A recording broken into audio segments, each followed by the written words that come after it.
Hi friends, నేను మీ Manju. Welcome to Manju cooking wonders.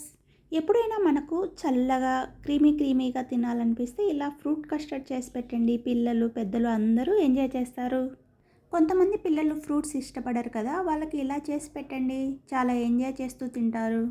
నేను కొత్తగా యూట్యూబ్ ఛానల్ స్టార్ట్ చేశానండి. మీరు లైక్ చేసి సబ్స్క్రైబ్ చేసుకోండి, కాస్త సపోర్ట్ చేయండి ఫ్రెండ్స్. ఎందుకు ఆలస్యం, వీడియోలోకి వెళ్ళిపోదాం రండి.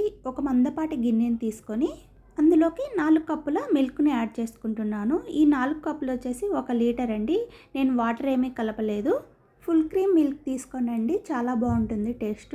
3.5 కప్ మిల్క్ యాడ్ చేసుకొని 1/2 కప్ పక్కన పెట్టుకోండి. ఆ మిల్క్తో మనం కస్టర్డ్ పౌడర్ని కలుపుకుందాము. పాలపైన మీగడ కట్టకుండా ఇలా కలుపుకుంటూ పొంగు రానివ్వండి. ఫ్లేమ్ని సిమ్లో పెట్టేసుకొని ఇలా కలుపుకుంటూ ఒక 5 to 6 మినిట్స్ పాటు ఈ పాలను మరిగించుకోండి. అంతలోపు మనం కస్టర్డ్ పౌడర్ని కలుపుకుందాము. ఒక బౌల్లో 3 టేబుల్ స్పూన్స్ కస్టర్డ్ పౌడర్ని యాడ్ చేసుకొని అందులో కొన్ని మిల్క్ని యాడ్ చేసుకుంటూ కలుపుకోవాలి. ముందు 1/2 కప్ పాలను పక్కన పెట్టేసుకున్నాం కదండి, ఆ పాలతో కొన్ని పాలని యాడ్ చేసుకుంటూ ఉండలు లేకుండా కలుపుకొని పక్కన పెట్టేసుకోవాలి. గట్టిగా కాకుండా ఇలా పలుచగా కలుపుకోండి. పాలు చూడండి మరుగుతున్నాయి కదా.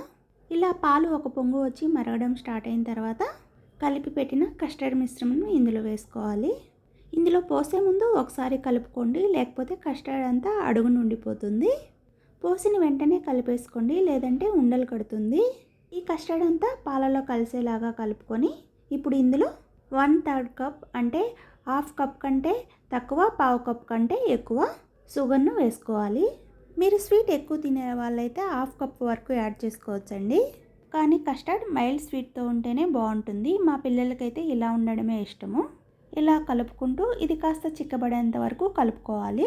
మరీ చిక్కగా ఉడికించకూడదు. కన్సిస్టెన్సీ చూడండి ఈ విధంగా ఉండాలి. మరీ చిక్కగా ఉడికిస్తే ఫ్రిడ్జ్లో పెట్టిన తర్వాత ఇంకా గట్టిగా అవుతుంది.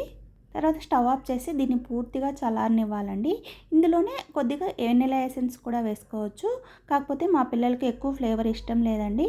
కస్టర్డ్ పౌడర్ వెనిలా ఫ్లేవరే కాబట్టి మాకు ఈ ఫ్లేవర్ సరిపోతుంది. మూత పెట్టేసి ఫ్రిడ్జ్లో కనీసం 2 hours అన్నా పెట్టండి. కస్టర్డ్లో వేయడానికి నేను ఇక్కడ యాపిల్, దానిమ్మ, బనానా తీసుకున్నాను. మీ దగ్గర ఏ ఫ్రూట్స్ ఉన్నా అవి తీసుకోండి. మీరు ఎప్పుడు కస్టర్డ్ తినాలనిపిస్తే అప్పుడు ఈ ఫ్రూట్స్ని కట్ చేసి కలుపుకోవాలి. కస్టర్డ్ ఫ్రిడ్జ్లో నుంచి బయటకు తీసాక ఇది కాస్త చిక్కగా ఉంటుంది.